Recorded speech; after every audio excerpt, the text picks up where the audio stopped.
अस्सलाम वालेकुम, welcome back to Haji Ahmad Khushabi YouTube channel. दोस्तों, आज मैं आप लोगों को कबूतरों के पंजों के बारे में एक ऐसी मालूमात दूंगा कि कबूतरों के पंजों के बारे में साइंस क्या कहती है और कबूतरों के पंजों के बारे में उस्ताद हजरात क्या कहते हैं। दोस्तों, साइंस कहती है कि कबूतर के जिस्म का नॉर्मल टेम्परेचर 108 होता है, जबकि इंसान के जिस्म का नॉर्मल टेम्परेचर 98 होता है। तो इसका मतलब ये है कि इंसान का जिस्म, कबूतर का जिस्म इंसान के जिस्म से 10 गुना ज़्यादा है।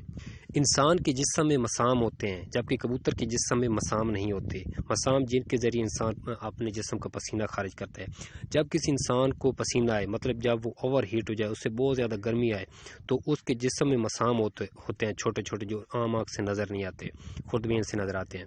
तो वो जो उसके जिस्म के अंदर हीट होती है, तो वो उस हीट को अपने जिस्म के मसामों के ज़रिए खारिज कर देता है और अपने जिस्म को नॉर्मल कर लेते हैं। जबकि कबूतर के जिस्म में मसाम नहीं होते, पूरे जिस्म में मसाम नहीं होते, तो वो अपने जिस्म की हीट कहाँ से खारिज करता है? इस सवाल का जवाब आपको आगे चल के बताऊंगा। इंसान के जिस्म के जो पसीना होता है उसका रंग बिटवीन रेड एंड वाइट होता है, जिसको आप आम ज़बान में मैलापन भी कह सकते हैं। जबकि कबूतर के जिस्म का जो पसीना होता है उसका कलर वाइट होता है। इंसान और कबूतर के जिस्म में फ़र्क सिर्फ़ और सिर्फ एक चीज़ की वजह से होता है, वो है गुर्दे। इंसान के जिस्म में गुर्दे होते हैं, लेकिन कबूतर के जिस्म में गुर्दे नहीं होते। ये चीज़ आप पहली बार सुन रहे हैं कि कबूतर के जिस्म में गुर्दे नहीं होते।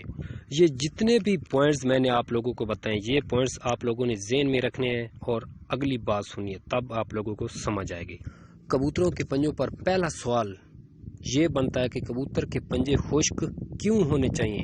दूसरा सवाल, कबूतर के पंजे खुश्क क्यों होते हैं। ये दो सवाल हैं, देखने में एक जैसे हैं लेकिन बहुत मुख्तलिफ हैं। तीसरा सवाल, कबूतर की टांग क्यों लंबी होनी चाहिए। चौथा सवाल, कबूतर की उंगलियां लंबी और पतली क्यों होनी चाहिए। पांचवा सवाल, कबूतर की जो तली होती है वो बारीक क्यों होनी चाहिए। छठा सवाल यह है कि कबूतर के जो नाखन होते हैं वो लंबे और चांद की तरह मुड़े हुए क्यों होने चाहिए। और सातवां सवाल यह है कि कबूतर की उंगलियों पर एक एक या दो दो जो पर होते हैं, इन परों की क्या वजह है। दोस्तों, ये जितने भी सवालात मैंने उठाए, इन तमाम सवालात का जवाब बताऊंगा, लेकिन इससे पहले अगर आप लोगों ने मेरा यूट्यूब चैनल हाजी अहमद खुशाबी सब्सक्राइब नहीं किया तो प्लीज़ सब्सक्राइब कर दें और घंटी को दबा के आल पे क्लिक कर दें। दोस्तों, दो सवालों का जवाब आप कमेंट में देंगे। पहले सवाल का जवाब ये है कि कबूतर के जो नाखन होते हैं लंबे लंबे क्यों होने चाहिए, इसका जवाब भी आप कमेंट में देंगे। और इसके अलावा जो कबूतरों की उंगलियों पर एक या दो दो बाल होते हैं, ये क्यों होने चाहिए, इनकी वजह क्या है, ये भी आप लोग कमेंट में बताएंगे कि इनकी वजह क्या है। बाकी जितने भी सवाल हैं उनका मैं जवाब तफसील से बताऊँगा। शकील गुजर साहब, पूरी दुनिया कहती है कि कबूतर के पंजे खुश्क होने चाहिए, खुश्क होने चाहिए, लेकिन मैं पूछता हूँ कि कबूतर के पंजे खुश्क क्यों होने चाहिए। सारी दुनिया कहती है कि खुश्क पंजे वाले कबूतर वापस आते हैं, वो क्यों वापस आते हैं, उनकी असल वजह क्या है। शकील गुजर साहब, कबूतरों के पंजे खुश्क होते नहीं हैं लेकिन खुश्क नज़र आते हैं। लेकिन अब सवाल ये उठता है कि जो खुश्की नज़र आ रही होती है तो वो क्या चीज़ होती है।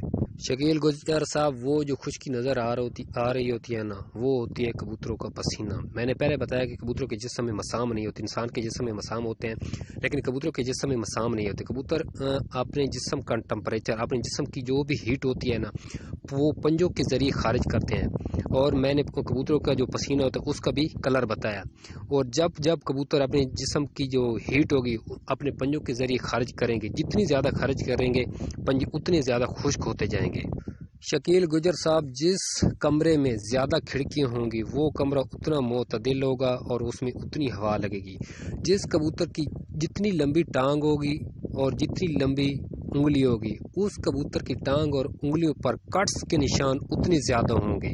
और जितने ज़्यादा कट्स होंगे तो कबूतर प्रवास के दौरान अपने जिस्म की हीट मैक्सिमम उन कट्स के ज़रिए खारिज करता रहेगा और प्रवास के दौरान अपने आप को मोतदिल रखेगा। और जितने कम कट्स होंगे, जितनी छोटी टांग होगी, जितनी छोटी उंगली होगी, उतने कम कट्स होंगे। और जब कट्स कम होंगे तो कबूतर अपने जिस्म की जो हीट होती है, टेम्परेचर होता है, उतना कम खारिज करेगा। और जितने ज़्यादा कट्स होंगे उतनी ज़्यादा हीट निकलेगी कबूतर की पंजों से, उन कट्स के ज़रिए हीट निकलेगी और कबूतर के पंजे उतने ही ज़्यादा खुश्क नज़र आएंगे। और अगर कट्स कम होते हैं तो हीट भी कम निकलेगी और कबूतर के पंजे भी कम खुश्क होंगे। اسی لیے تو استاد حضرات کہتے ہیں کہ کبوتر کے پنجے خشک ہونے چاہیے۔ وہ کہہ تو دیتے ہیں کہ کبوتر کے پنجے خشک ہونے چاہیے، لیکن یہ بات نہیں بتاتے کہ کبوتر کے پنجے خشک کیوں ہوتے ہیں، اصل وجہ کیا ہے۔ دوستو، کبوتروں کے پنجوں پر جو آپ لوگوں کو خشکی نظر آتی ہے وہ کوئی اور چیز نہیں ہوتی بلکہ کبوتروں کے جسم کا پسینہ ہوتا ہے۔ شرط لگا کر دیکھ لیں گے، آپ اپنے کبوتروں کے پنجے دھو دیں، واش کر دیں، جن کے خشک خشک نظر آتے ہیں۔ جب آپ پنجے واش کر دیں گے تو وہ نیچے سے لال لال نکل آئیں گے، کیونکہ ان کا جو پسینہ ہوتا ہے وہ پانی کے ساتھ بہہ جاتا ہے۔ جو کبوتر شام تک اڑتے ہیں، آپ شرط لگا کر دیکھ لیں گے، ان کی ٹانگیں لمبی ہوں گی، انگلیاں پتلی ہوں گی، اور ان کی انگلیوں پر اور ٹانگوں پر کٹس کے نشان زیادہ ہوں گے۔ یہی وجہ ہے کہ جب کبوتر موت والی گرمی میں اڑتا ہے تو وہ ان کٹس کے ذریعے، لمبی انگلیوں کے ذریعے پر جو کٹس ہوتے ہیں، ان کٹس کے ذریعے اپنے جسم کو نارمل کرتا جاتا ہے اور شام تک اڑتا جاتا ہے۔ اسی لیے وہ کبوتر شام کرتے ہیں جن کی انگلیوں پر کٹس کے نشان زیادہ ہوتے ہیں، کیونکہ کٹس کے نشان جتنے زیادہ ہوں گے وہ کبوتر اپنے جسم کی اتنی زیادہ ہیٹ بار خارج کرے گا۔ اگر کٹس کے نشان کم ہوں گے تو وہ کبوتر اپنی ہیٹ زیادہ خارج نہیں کر سکے گا، اور وہ ہیٹ اس کے جسم کے اندر ہی رہ جائے گی، اور وہ ہیٹ اس کبوتر کو گھبراہٹ دے گی، جس کی وجہ سے وہ گر جائے گا۔ یہی وہ وجہ ہے جس کی وجہ سے لوگ کہتے ہیں کہ کبوتر کے پنجے خشک کیوں ہونے چاہیے، یا کبوتر کے پنجے خشک کیوں ہوتے ہیں۔ قصہ مختصر، کبوتر اپنے جسم کی ساری ہیٹ اپنے جسم سے خارج نہیں کرتا، بلکہ اپنے پنجوں کے اوپر جو کٹس ہوتے ہیں ان کے ذریعے خارج کرتا ہے۔ اس لیے کوشش کیا کریں کہ وہی کبوتر اپنے پاس رکھیں جس کی انگلیوں یا ٹانگوں پر 13، 14، 15، 16 کٹس کے نشان ہوں۔ وہ کبوتر بہت اچھے ہوتے ہیں، وہ بریڈر بھی ہوتے ہیں اور ہر صورت میں پروازی بھی ہوتے ہیں۔ دوستو، اب آپ لوگوں کو اچھی طرح یہ بات سمجھ آ چکی ہوگی کہ کبوتر کے پنجے خشک کیوں ہونے چاہیے، کبوتر کے پنجے خشک کیوں ہوتے ہیں، کبوتر کی ٹانگ لمبی کیوں ہونی چاہیے، یا کبوتر کی جو انگلی ہوتی ہیں وہ کیوں لمبی ہونی چاہیے۔ ان ساری چیزوں کا میں نے جوابات دے دیے ہیں، اور اس کے علاوہ جو لاسٹ پہ ہے، یعنی کہ کبوتر کی جو تلی ہوتی ہے وہ باریک کیوں ہونی چاہیے، اس کا لاجک یہ ہے کہ جس کبوتر کی تلی جتنی باریک ہوگی وہ کبوتر اپنے پنجے کو گرپ کرنے میں اتنی زیادہ مضبوطی دکھائے گا اور اتنی زیادہ مضبوطی سے گرپ ہوگی۔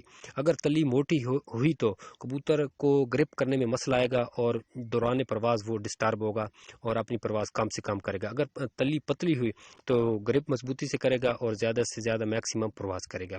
اور باقی جو سوال ہیں تو میں نے آپ لوگوں کے لیے چھوڑ دے، وہ آپ لوگوں نے کمنٹ میں بتانا ہے، لازمی بتانا ہے، کیونکہ میں مانتا ہوں لاجک کو، سنی سنائی بات کو میں نہیں مانتا، اور ان چیزوں کا میرے پاس لاجک نہیں ہے کہ کبوتر کی انگلیوں پر پر کیوں ہونے چاہیے، ان کی وجہ کیا ہے، یا ناخن چاند کی طرح کیوں ہونے چاہیے، لمبے کیوں ہونے چاہیے، ان کا لاجک بتانا ہے، ویسے کہانی نہیں بتانی۔